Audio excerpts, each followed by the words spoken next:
All right, thank y'all for being here. We got, you know, spirited practice. You guys are out there for the start. I think in the spring, what I've been pleased with overall is we've talked about we wanted to practice, especially defensively, with more physicality, and I thought we did that at the start. Just talking about some of the team periods we did today is we did an opening half drive that the defense really was dominant in the first part of practice, and then the defense we did a 2 minute drill at the end of practice, end of game scenario, and they won both with the ones and the twos going. And so they started well and finished, and I think defensively, I thought the secondary today had a good day. Aubrey Burks had several open field tackles. Jacoby Spells had his best day of the spring. Made a couple nice plays on the ball. Had an interception in the end zone. That was a big time play. Montre Miller, probably his best day. Thought he did a nice job. And then Keyshawn Cobb, he showed up and he's done that. And so from a secondary standpoint, there's been some growth there. Wasn't all positive, but I think those guys are really making some plays and making some strides, and a lot of the practice to this point has been to put those guys in situations where you got to challenge them. It's offensively didn't start very well, and the end of game scenario was tough, but you got to work those situations for the quarterbacks, and we didn't make great decisions in the 2 minute situation, which is not unexpected. We've got to coach those and get them on tape and make corrections, and they'll be better. I thought we did a red zone period, and I thought the offense was really good during that period, and scored multiple touchdowns. And then kind of during the middle, we did some controlled a first down period and a deal where we really worked on some pass game stuff, and I thought that the offense was successful in those periods. So some ups and downs is what you want in a spring practice. I thought just continue with defense. Lee Koba has made some strides. I thought he played the run well today. He's had his first, I think we've done with 9 practices, and he's been sharp. And year 2 for a junior college player, y'all have heard me say that. I think that's kind of, I think it's been true here in the past, even before we were here. Is year 2 is when guys make a big jump, and you're starting to see some of that. And then I thought D. Lyman and Sean Martin built off of Saturday. He was good in the stadium on Saturday, and he kind of continued this week on Tuesday and Thursday. Lockhart and Hammond Russell are both giving us something. Those are guys we're putting a lot on right now, and so I'm pleased with how they've progressed. Offensively, going over, Wyatt was out, nothing serious. Frazier, I told you he's going to be limited at the start. So those guys didn't go today. I thought Doug got a lot of reps with Doug on the outside. Yates has stepped in, and we've been moving him around, and it's encouraging. He's had a really good spring ball up to this point. He's played center, guard, and tackle, so he's given us some versatility. I think it speaks to his football intelligence, the fact that he's been in there at center. And I'm encouraged what he's given us at guard to this point too. A receiver, Devin Carter had a big day today. Jay-Sean Polk had his best day out of 9 today. We were able to get him the ball, and he looked fast. Y'all saw some of that when we were doing the special teams drill when you first got outside, and I thought he did some really natural things in the return game during that period. Tight end, I thought Cole Taylor, we got him the ball some. He's got really good hands, understands route running. And then Will Dixon, I think I mentioned this the other day, he's coming along. So excited about that. And I thought Michael Hayes really kicked the ball. Him and Danny King are in a quality competition there. They both kicked the ball really well in a couple of live situations today. And so, we're getting a lot of reps. I told you all, we're going the first 7 days. We did some group and some fundamentals, and really since then it's been a lot of 11 on 11. We do a little bit of individual, a little bit of group period, but it's a lot of 11 on 11, and it's controlled. It's not all tackle. It's controlled. But it's good experience, and that's what we need. And spring's about, kind of working some schematics, trying to figure out some things, maybe some new, some different. But it's also finding people, and who's made the big jump. And so pleased with where we're at. We'll take a break here The guys will have off until we'll come back Monday. We'll have meetings, and then we'll practice again on Tuesday. So they get a little break, and then we'll finish up with 2 weeks. So great. So analysis on quarterbacks now that you're starting the second half of spring drills. Obviously, the starter, or well, not starters, the two veterans, but also the younger guys. What do you think? Yeah, I think it's early on the young guys. You know, Sean Boyle has been surprising with his athleticism. He can run. Probably a better athlete than maybe we initially thought coming in. You know, they were under center in high school a lot, and so the offense is a drastic change. You know, so you've got a big change in scheme. You know, obviously size, speed, all the things that go with being a college student. So it's a big jump. So I think it's too early to really give kind of where he's at. But as far as Nicco and Garrett, there's some really high points where, because both of them are really talented. You know, they're really talented. They do some of the same things well. They're different, but I mean overall they're different. They have some the same characteristics, ability to be dual threat. Nicco's more of a strong runner. Garrett's more of a fast runner, but they're both really talented. You know, but they're both inexperienced. Garrett has more experience than Nicco, and so they're good. Looks really good. Like Nicco today hit an RPO on a post route that he hit him in stride. He put the ball in the belly. The defense gave him a throw look. Man, he put it on him right in stride. Touchdown, big play. Threw a go ball today, like down. Probably 45, 50 yards to Devin Carter. Hit him on the stride. Devin never broke stride. Hit it, man. Like two beautiful plays. But he's also learning. Like he made a huge error in his 2-minute situation. We had a couple turnovers today that definitely could have been avoided. You know, Garrett had a great touchdown to C.J. Donaldson on a route out of the backfield. Hit him in stride. He had a huge run play today where he used his speed and made a couple guys miss in open field. He threw a touchdown pass, but he also probably took a sack. You know, he got a grounding period penalty that he shouldn't have. He kind of escaped too fast and ran right into a blitzer. You know, so there's some ups and downs. But I'll say this, like, and I wouldn't say this if I didn't feel it, is, man, I'm excited about what both of them can do because they're really good stuff. Is really good. And we're at a point, too, we're kind of we're trying to put them in situations where if they screw up, at least we're learning, you know, and we're trying not to make the same mistake, you know, so. Is that what you thought you were getting out of Deshaun Pope? You know, what he was able to do in the return game? Yeah, I mean that was, you know, when we watched him on tape, you know, he only played the second half of the season last year. He had an injury, he missed the first half, and so what they did is Kent, they were really they did a nice job getting the ball. They used him in different ways. They moved him around. They even played him in the backfield some, and then he was effective in the return game.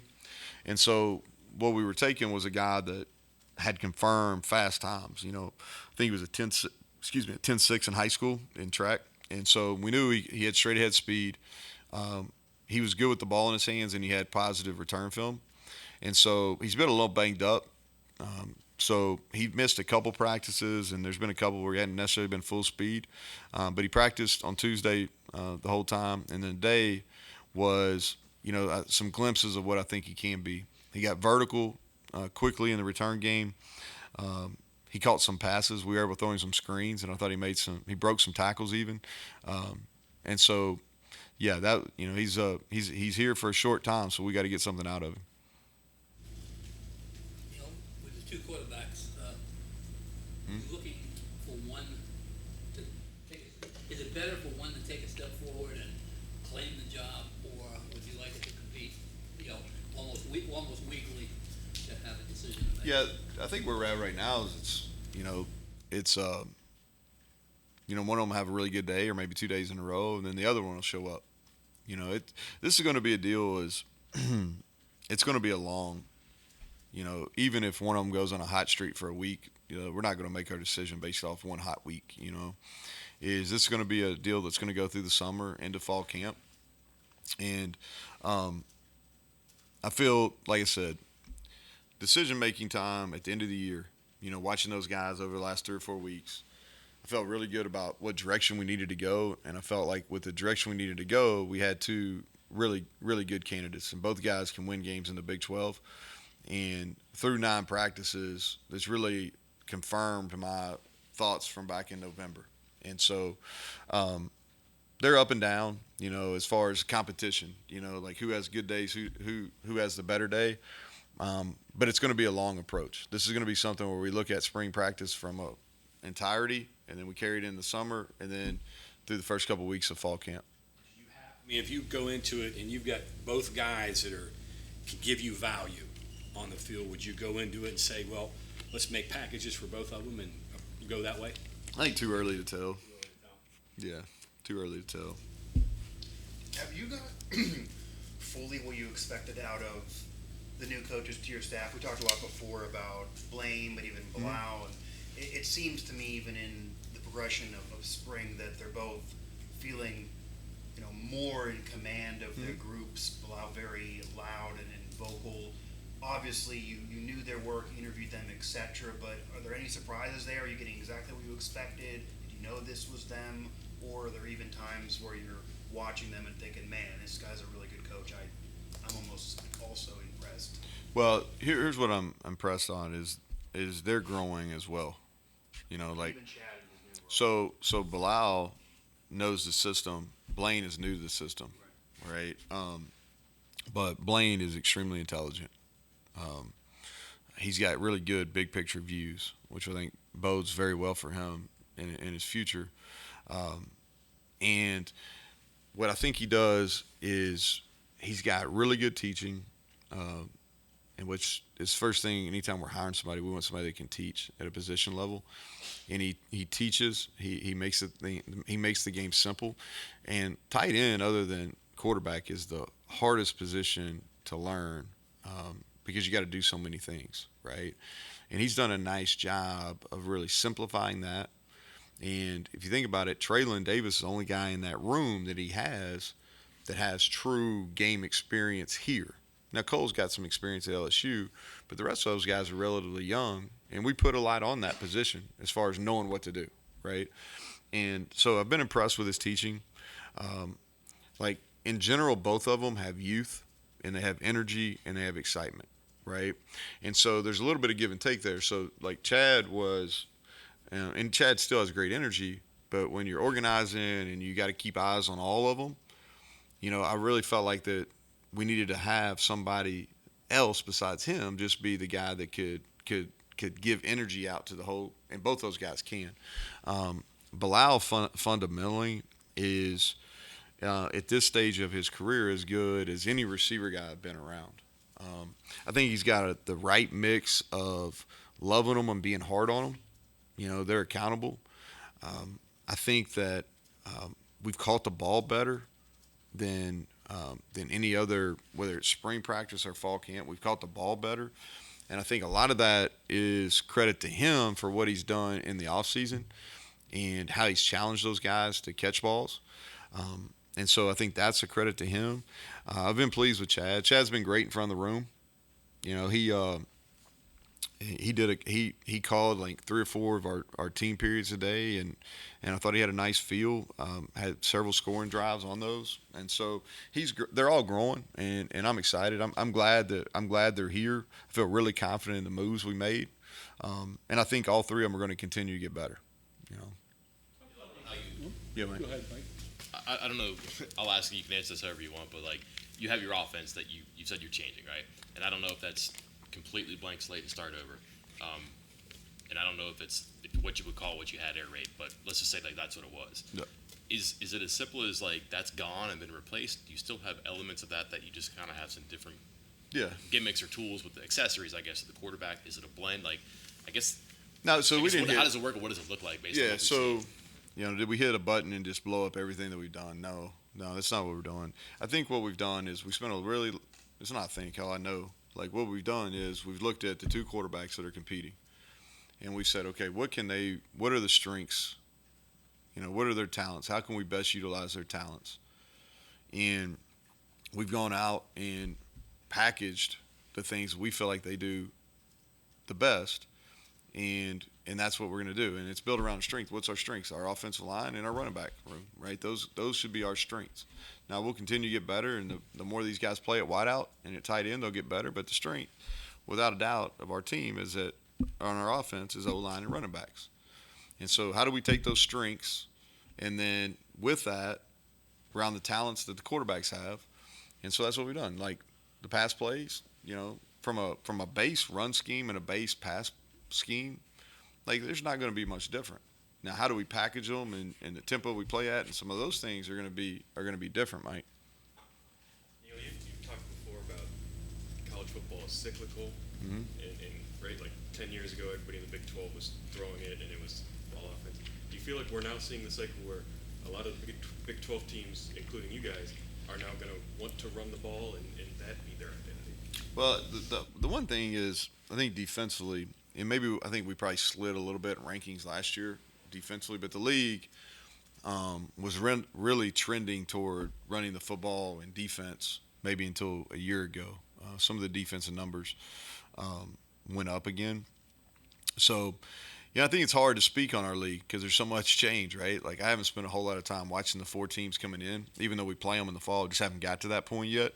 And then Texas and Oklahoma leaving after this year. And so, I don't know. I think there's certain elements of the Big 12 that are always going to be, I think because where teams are geographically, they're going to be able to get high-level quarterbacks. And so I think there's always going to be an element there of, like, offense, which I don't think is bad, and throwing the ball around and getting people in space and those type of things. But if you really look, I'm just speaking since I've been back in the league. I was in the league, out of the league, back in the league. Since we've been back, if you go back and look at the teams that have won over the last 4 years, it have been teams that played scoring defense, red zone defense, and they ran the football. And so I don't know if that answers you, but to that point, though, when you recruit, do you evaluate guys based upon how they're going to perform against the best teams in your league? Does that factor into that, or is it how it fits what we're doing and what makes us best? Yeah, so I think you're evaluating a guy on multiple levels, right? Okay. And so when you do it is you start within our league, and the way we do it is we've got so we basically rank everybody within our conference. Everybody that's in a 2 deep, or plays multiple special teams, we're going to rank.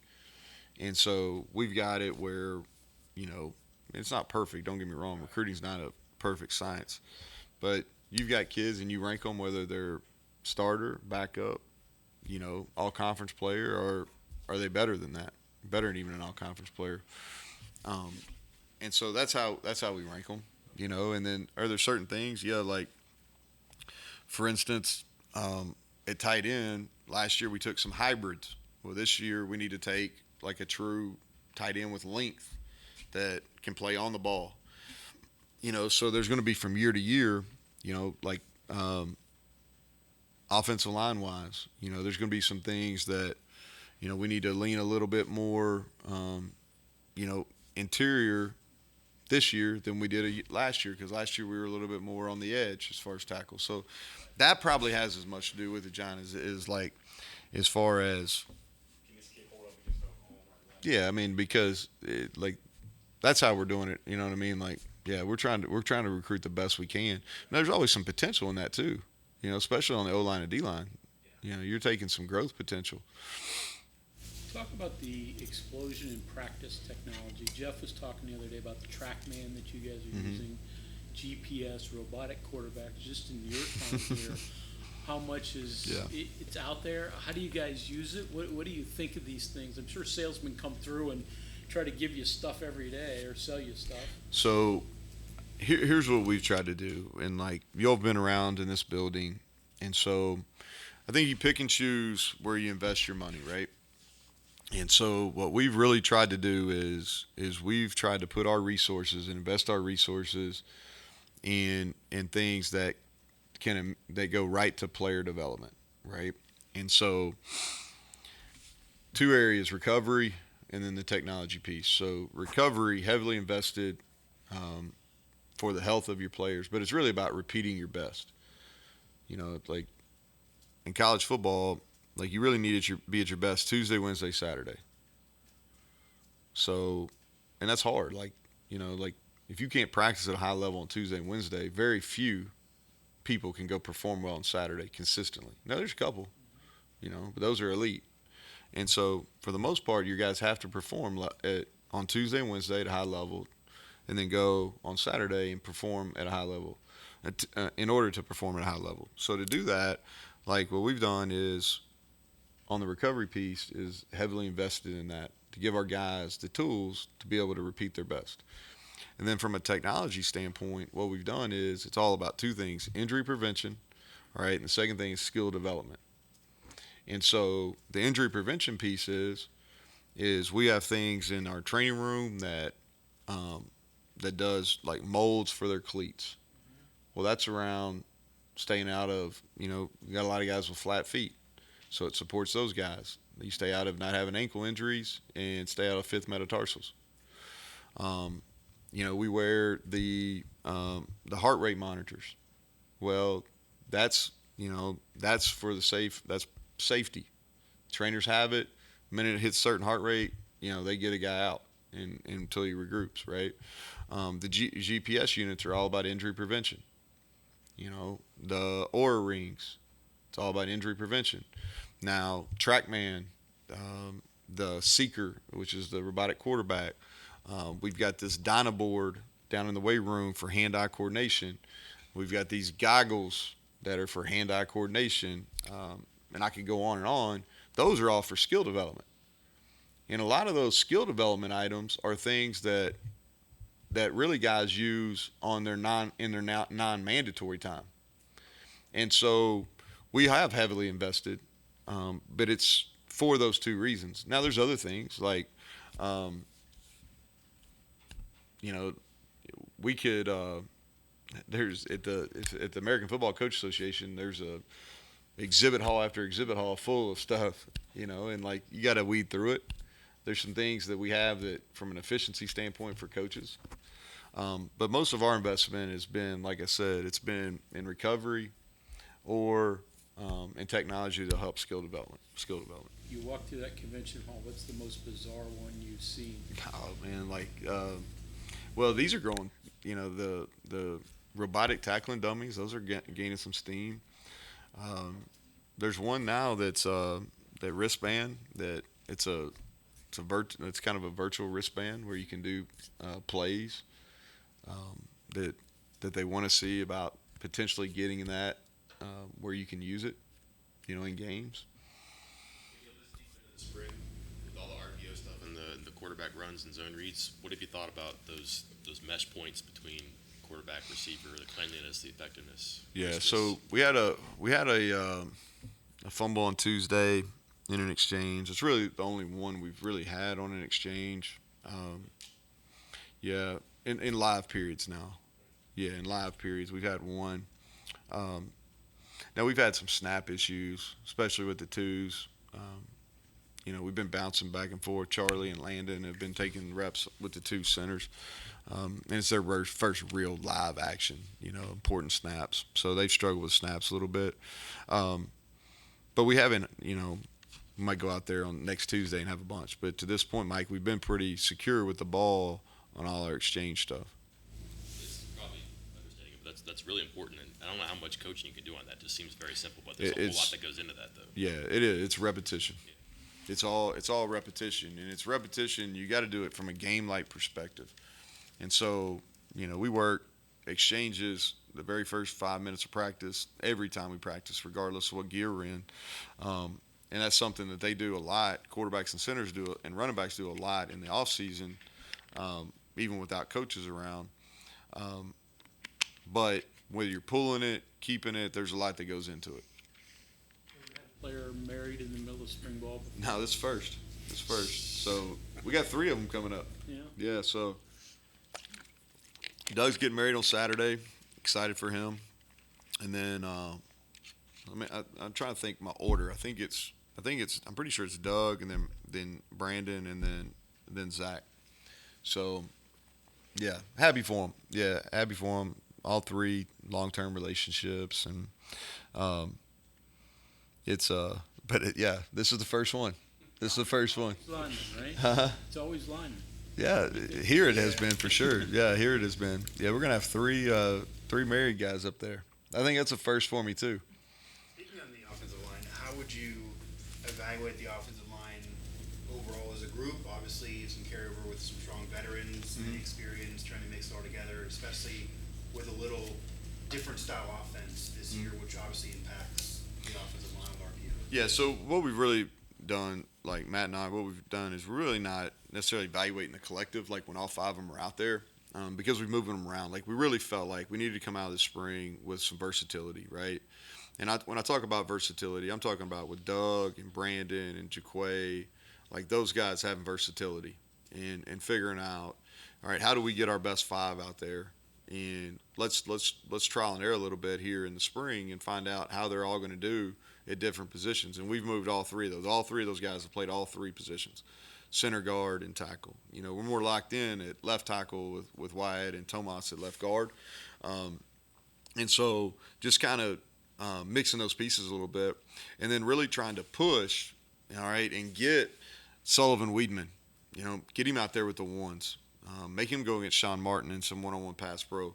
You know, Mo Hamilton, you know, really trying to push him, who's got athleticism, pushing him, and then putting him in some tight situations where he's got to perform, or he's got to handle when things don't perform well, or when he doesn't perform well. Dylan Ray is a guy that we're really trying to see. Is he ready to go be a backup? You know, he's been here for a while. He's got all the length. He's got the ball get off. He's strong. Is he ready for that next step, right? I think Nick Malone has probably been one of the most positive up there. He's playing the best football of his career, you know, and we've moved him. He's played right and left tackle, and so he's given us some flexibility playing both, and so I'm pleased with him. So it's really, and this is a long answer, I'm really not looking at, hey, five guys and how did our offensive line perform with the ones or how did our offensive line perform with the twos. It's more about how did these individual people do. Like we played Brandon Yates at guard. Like how did he do at guard? And you go back and you watch all 15 practices and you're either like, okay, he's a guard or he's probably needs to continue being center or tackle, right? And now he's performed really good at guard. That's been a positive coming out of this. And then I think some guys are showing that they're ready, you know, for a little bit more playing time. And other ones you're going, you know, maybe a year, maybe this time next year. Is it at all? Because obviously you're trying guys at all different spots and everything like that, but you have so many pieces to the offense that regardless of how many touches, they're all going to get involved in the offense. Myriad of running backs, myriad of receivers, right now competing with two quarterbacks. Are you trying to have this player experience guard, tackle, etc. with this running back and that running back and that running back there, or is it more of just experiencing the position? Because it could be different depending on the style of running back, just depending on the style of player. It's really the running backs and quarterbacks don't have anything to do with it. It's more about, all right, situational reps, like getting these guys where, like short yardage, third and long, where they have to perform in tight situations, and then against our best people on defense. You know, like getting, you know, like I said, Mo Hamilton, Sully Weedman, getting those guys versus our top D linemen to either prove they're ready or prove they're not ready. You know, they're going to be good players. You know, I just don't know when. But that's more about what it is trying to get those guys in situations versus the people they're going against, better players, or in situations where, hey, there's a little pressure. What gives you the belief that the tight end's going to become more of a factor in the passing game? Well, we got to call things for them first. You know, I think that's part of it. We're better in pass protection, so we don't have to use them as much in pass protection, especially. And then again, like we've got to take advantage. You know, for us to be good on offense, we're going to have to be able to run the football. You know, like I said, our O-line and our running back should be the strength. And so when you run the football, there's some things that give you some opportunities, whether it's vertical or in the flats with your tight ends. We got to be able to take advantage of those. Okay, anything else, Coach? All right, thank you. All right. Thanks.